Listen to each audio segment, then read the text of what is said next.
ঠিক আছে, তাই মোদিজির সঙ্গে থাকুন। এখানে যেই দাঁড়াক না কেন, আপনার মোদিজি হচ্ছে একমাত্র মুখ। মোদিজিকে আমেরিকা ভয় পাচ্ছে, চায়না তাকে সমঝে চলছে। বুঝতে পেরেছেন কোন জায়গায় পৌঁছে দিয়েছেন?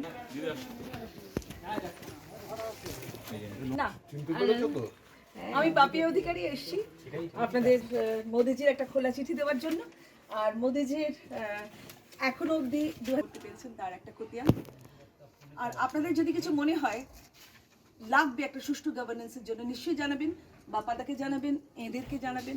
আমি আপনাদের সবাইয়ের হয়ে সেই প্রস্তাবনাগুলো আমি দুঃখ দেবে না, ওদের কথা শুনবে। তাই আপনাদের কথা আমরা শোনাবো, নট দ্যাট আমার মনের মতো যা ইচ্ছা পুলিশ দিয়ে যা ইচ্ছা করাবো। মেয়েদের রেখে দিয়ে যাবো। নমস্কার, আমি পাপিয়া।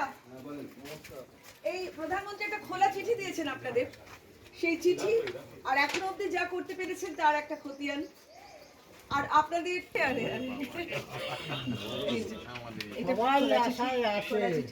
আমরা সবাই আশায় আছি বাবাদের সঠিক একটা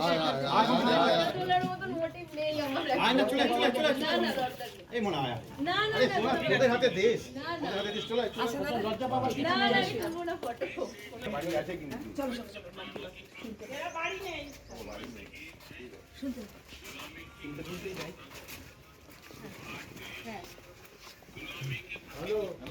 এই যে বলছে যে গোলামি গোলামি ঠিক ঠিক মোবাইল দিন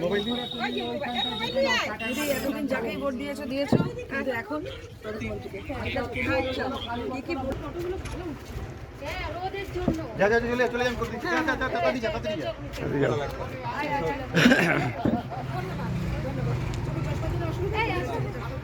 যা মনে হচ্ছে তাড়াতাড়ি আরে ঠিক আছে যা লম্বা করে তুলবে আমার ঠিক আছে भारत माता की भारत माता की भारत माता की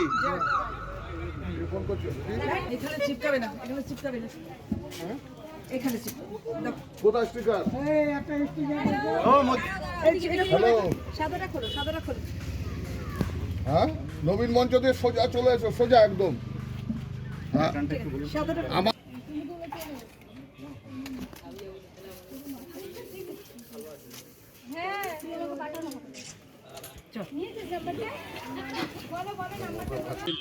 খুব সাড়া পাচ্ছি। নতুন ভোটার্সরা তো পুরো আমাদের সঙ্গে রয়েছেন। আর যারা বামপন্থী রাজনীতি করেছেন এত অবধি, তাদেরকে আমি বলেছি এতদিন বাঁ হাতে কাজ করেছেন, এবার ডান হাতে কাজ করুন। ডান বা একসাথে না হলে তো আর সশক্ত অর্জুন হওয়া যায় না, লক্ষ্যভেদ করা যায় না। ডান বা একসাথে দু হাতে, এতদিন বামটা ভালো করে চিনেছেন, দেখেছেন, এবার ডানটাও তো দেখতে হবে। তো ভালো করে দেখে, আমিও তাই ছিলাম, কিন্তু আমি ডানপন্থীতে আমি মোদিজির সমস্ত স্কিমে অত্যন্ত আপ্লুত এবং দেখছি সারা ভারতবর্ষ, আমেরিকা ভয় পাচ্ছে, চীন সমঝে চলছে, সমস্ত পৃথিবী স্যালুট করছে মোদিজিকে। তার সঙ্গে থাকবো নাকি এসব ভুল ভাল মিথ্যে কথা বলা, ভুল ভাল শ্লোক উচ্চারণ, ভুল ভাল মানুষকে বোঝানো, মুসলমানদের মেরুকরণ করা, এইসবই বিশ্বাস করব? আর সোজা প্রশ্ন আপনাদের ছুড়ে দিলাম, ঠিক আছে? মুসলমান তোষণ করলেই কিন্তু এখানে থাকা যায় না, মুসলমানদের জন্যও তো আগে কিছু করতে হবে। এই দেখুন মন কি বাতে একই কথা বলে যাচ্ছেন, সশক্তিকরণ। মিস্টার মোদি বলে যাচ্ছেন সশক্তিকরণ করতে হবে, ছেলে মেয়ে নারী বাচ্চা সবাইকে। আমাদের বলছে 8টার মধ্যে ঘরে ঢুকে পড়তে হবে, তা নইলে আরজিকর কেস হয়ে যাবে, তা নইলে এরকম মেডিকেল কলেজের এই সমস্ত হবে। কেন আমরা 8টায়? তাহলে তো যারা মহাকাশে রয়েছেন, মুখ্যমন্ত্রী যিনি কাজ করছেন, উনি রাত্রি 12টা অব্দি কাজ করবেন, আমরা কাজ করবো না? আমাদের তো কাজ করতেই হবে। এই যে আমি এখন বেরিয়েছি জনসংযোগে, কত রাত হবে, জায়গায় জায়গায় যাচ্ছি মানুষকে বোঝাতে যে আর মিথ্যের প্রশ্রয়, মিথ্যে প্রতিশ্রুতি, এইসবে আর বিশ্বাস করবেন না। এসবে ভর করে আবার নতুন করে একটা ওই টেররিস্ট ঘেঁষা একটা সরকার আমরা চাই না। আমরা বোমাবাজি চাই না, তলোয়ার চাই না, আমরা বই চাই, কলম চাই, শিক্ষা চাই, প্রজ্ঞা চাই।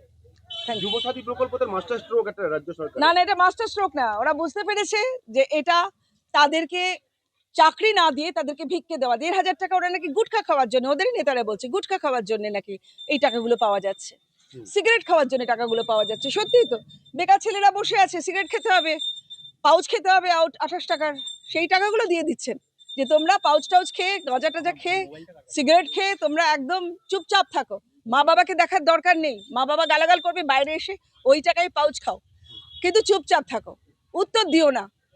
আমরা যা যাই করছি তোমরা প্রতিবাদ করো না। যুব সমাজকে ঘুম পাড়িয়ে রাখার জন্যে, তাদেরকে মুখ বন্ধ করার জন্য এই সমস্ত সাথে একদম একদম একদম ওরা টাকাও নেবে আর প্রতিবাদও করবে, চুপচাপ পদ্ম ফুলে ছাপ দেবে। তাহলে কি প্রত্যাশা করছে নির্বাচনে?